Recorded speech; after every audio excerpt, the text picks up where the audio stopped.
สียงได้ยินแต่เสียงไม่เห็นแต่เสียง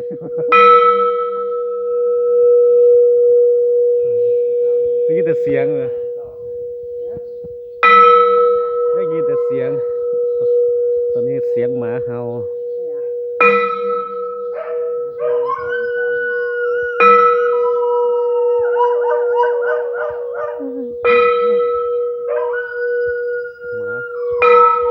หมาหอนคนอีสาน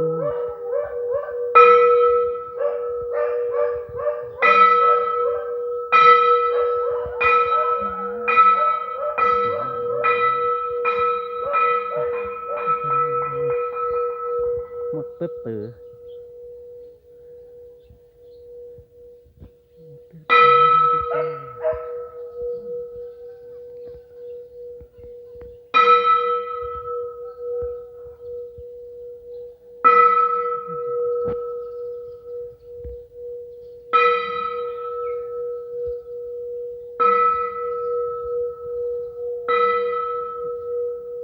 ระฆัง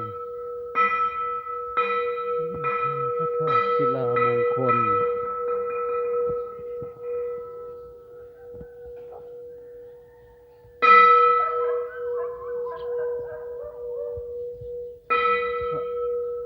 หินอ่อนปางมารวิชัย